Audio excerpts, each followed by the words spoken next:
Hello friends, എല്ലാവർക്കും നമസ്കാരം. ഇന്ന് നമ്മളിവിടെ പരിചയപ്പെടാൻ പോകുന്നത് ഒരു ACB ബ്രേക്കറിൻ്റെ കീ ഇൻ്റർലോക്ക് സിസ്റ്റത്തിനെ കുറിച്ചുള്ള ഒരു വീഡിയോ ആണ്. ആദ്യമായി നമുക്ക് എന്താണ് ACBയുടെ ഫുൾ ഫോം എന്താണ്, അതിൻ്റെ പ്രവർത്തന രീതി എന്താണെന്നൊക്കെ മനസ്സിലാക്കാം. ACB എന്നാൽ എയർ സർക്യൂട്ട് ബ്രേക്കർ അല്ലെങ്കിൽ എയർ ബ്ലാസ്റ്റ് സർക്യൂട്ട് ബ്രേക്കർ എന്നും പറയാം. ഇനി എന്തുകൊണ്ടാണ് ACBയെ എയർ സർക്യൂട്ട് ബ്രേക്കർ അല്ലെങ്കിൽ എയർ ബ്ലാസ്റ്റ് സർക്യൂട്ട് ബ്രേക്കർ എന്ന് പറയുന്നതെന്ന് വെച്ചാൽ, പൊതുവേ ACB കൂടുതലും കാണപ്പെടാറുള്ളത് ഹൈ ആംപിയർ കറണ്ട് ക്യാരിയിങ് പാനൽസുകളിലാണ് പൊതുവേ നമ്മളിത് കാണുന്നത്. അതിൻ്റെ സ്വിച്ചിങ് പർപ്പസിനാണ് പൊതുവേ ACBകൾ ഉപയോഗിക്കുന്നത്.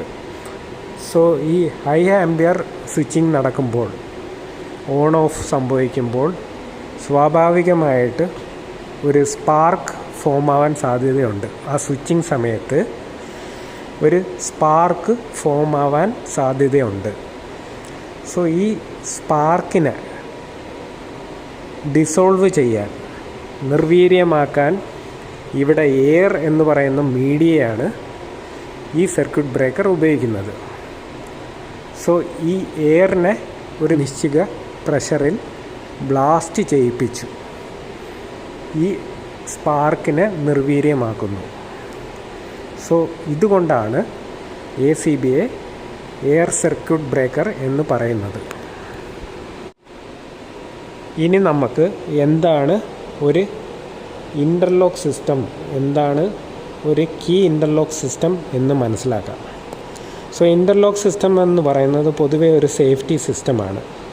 അത് ഈ ഇലക്ട്രിക്കൽ എക്യുപ്മെൻറ്റ്സിൻ്റെ സേഫ്റ്റിക്ക് വേണ്ടി ഉപയോഗിക്കുന്ന ഒരു സിസ്റ്റമാണ് ഇൻ്റർലോക്കിംഗ് സിസ്റ്റം.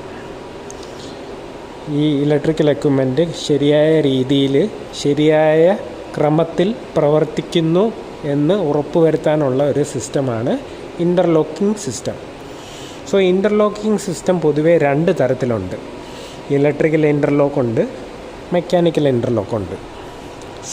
ഇലക്ട്രിക്കൽ ഇൻ്റർലോക്ക് എന്ന് പറയുന്നത് നമ്മുടെ സ്വിച്ചിങ് ഡിവൈസായ ACBകളിൽ കോയിൽ വോൾട്ടേജ് ആയിട്ട് കൊടുക്കുന്ന ആ വോൾട്ടേജിനെ കൺട്രോൾ വയറിങ്ങിലൂടെ അത് നിയന്ത്രിക്കാനുള്ള മെത്തേഡിനെയാണ് ഇലക്ട്രിക്കൽ ഇൻ്റർലോക്ക് സിസ്റ്റം എന്ന് പറയുന്നത്.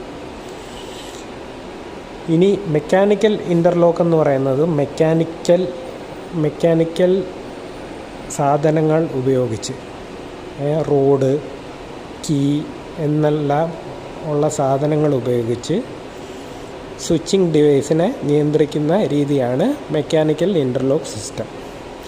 ഈ മെക്കാനിക്കൽ ഇൻ്റർലോക്ക് സിസ്റ്റത്തിൽ പെടുന്നതാണ് കീ ഇൻ്റർലോക്കിംഗ് സിസ്റ്റം.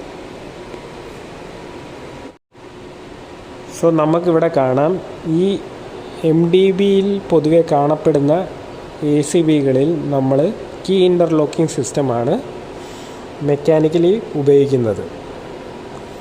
എന്താണ് കീ ഇൻ്റർലോക്ക് സിസ്റ്റം, അതിൻ്റെ ഉപയോഗം എന്താണെന്നൊക്കെ നമുക്ക് ഇവിടെ മനസ്സിലാക്കാം. ഇത് ഒരു MDB പാനലാണ്.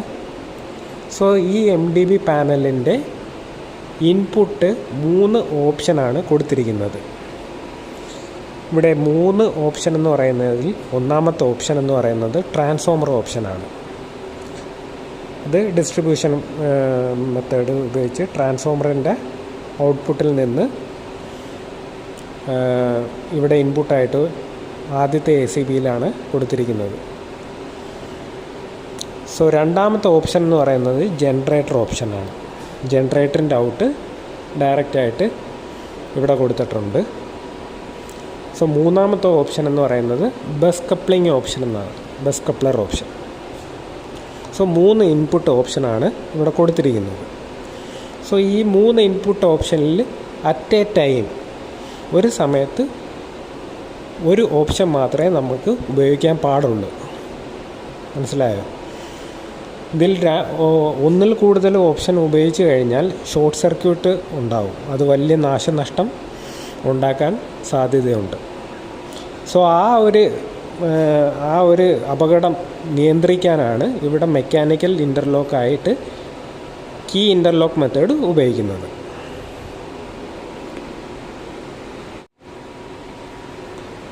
സോ ഇവിടെ ഈ കീ ഇൻ്റർലോക്ക് സിസ്റ്റത്തിൽ നമ്മൾ ACBയിൽ ഈ കീ ഇട്ട് നമ്മൾ തിരിച്ച് അത് കറക്റ്റ് പൊസിഷനിലാക്കിയാൽ മാത്രമേ ഈ ACB നമുക്ക് ഓണാക്കാൻ പറ്റത്തുള്ളൂ. സോ നമുക്കിവിടെ കാണാം, ഇവിടെ 3 കീ ഉണ്ട്. ഈ 3 കീയും 3 ബ്രേക്കറിനുള്ള കീകളാണ്. ഒന്നാമത്തെ ബ്രേക്കറായ ട്രാൻസ്ഫോമറിൻ്റെ കീ ആണ് അതിൽ കൊടുത്തിരിക്കുന്നത്. അതിൽ കൊടുത്ത് അത് കറക്റ്റ് പൊസിഷൻ ആയതുകൊണ്ടാണ് ഇത് ഓണാക്കിയത് നമ്മൾ. സോ രണ്ടാമത്തെ ബ്രേക്കറായ ജനറേറ്ററിൻ്റെ കീ ഓപ്ഷൻ എന്ന് പറയുന്നത് ഇവിടെ എഴുതിയിട്ടുണ്ട് B എന്ന്. സോ ആ B എന്ന് പറയുന്നത് ഓപ്ഷൻ ഇതിനകത്തുണ്ട്. ഈ 3 കീകളിൽ ഒരു കീയാണ് ഇതിനകത്ത് സ്യൂട്ടാവത്തുള്ളൂ. സോ ആ കീ സെലക്ട് ചെയ്യണമെങ്കിൽ നമ്മൾ ഇത് ഊരിയെടുത്താലേ ഇത് നമുക്ക് ഇവിടെ ഇട്ട് സെലക്ട് ചെയ്യാൻ പറ്റത്തുള്ളൂ. അപ്പോൾ ഇത് ഊരിയെടുക്കുമ്പോൾ എന്ത് സംഭവിക്കും? ഇത് ഓഫാക്കിയാലേ നമുക്ക് ഈ കീ തിരിച്ച് ഊരിയെടുക്കാൻ പറ്റത്തുള്ളൂ. അത് കാരണം എന്താണ്? നമുക്ക് ഉറപ്പ് വരുത്താം ഈ പവർ ഓഫാണെന്ന്. സോ ഈ പവർ ഓഫാണെന്ന് ഉറപ്പ് വരുത്തിയാലേ നമുക്ക് രണ്ടാമത്തെ ഓപ്ഷനായ ജനറേറ്റർ സെലക്ട് ചെയ്യാൻ പറ്റത്തുള്ളൂ. സോ അതുമൂലം നമുക്ക് ഉറപ്പ് വരുത്താം ഇവിടെ അപകടങ്ങളൊന്നും സംഭവിക്കത്തില്ലെന്ന്.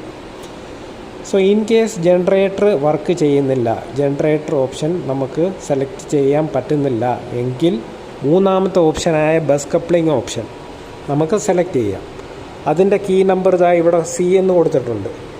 സോ ആ 3 കീകളിൽ C എന്ന് പറയുന്ന ഓപ്ഷനായ കീയാണ് നമുക്ക് ഇവിടെ സെലക്ട് ചെയ്യാൻ സാധിക്കുകയുള്ളൂ. സോ ഈ കീ ഇട്ട് ഓണാക്കിയാൽ മാത്രമേ ഈ ബസ് കപ്ലിംഗ് ഓണാവാൻ സാധ്യതയുള്ളൂ. സോ ഈ 2 ഓപ്ഷൻ ഓഫായെന്ന് ഉറപ്പായെങ്കിൽ മാത്രമേ ഈ മൂന്നാമത്തെ ഓപ്ഷനായ C ബസ് കപ്ലിംഗ് നമുക്ക് സെലക്ട് ചെയ്യാൻ പറ്റത്തുള്ളൂ. സോ അതുമൂലം അപകടരഹിതമായ രീതിയിൽ നമുക്ക് പെർഫെക്റ്റായിട്ട് ഈ MDB ഓപ്പറേറ്റ് ചെയ്യാൻ പറ്റും. സോ ഇതാണ് ഒരു കീ ഇൻ്റർലോക്ക് സിസ്റ്റത്തിൻ്റെ പ്രവർത്തന രീതി. സോ നിങ്ങൾക്ക് ഈ വീഡിയോ ഇഷ്ടപ്പെട്ടെങ്കിൽ എൻ്റെ ചാനൽ ലൈക്ക് ചെയ്യുകയും സബ്സ്ക്രൈബ് ചെയ്യണമെന്ന് ഞാൻ അപേക്ഷിക്കുന്നു. സോ അടുത്ത നല്ലൊരു വീഡിയോയുമായിട്ട് നമ്മൾ വീണ്ടും കാണുന്നതാണ്. So stay safe. Good bye.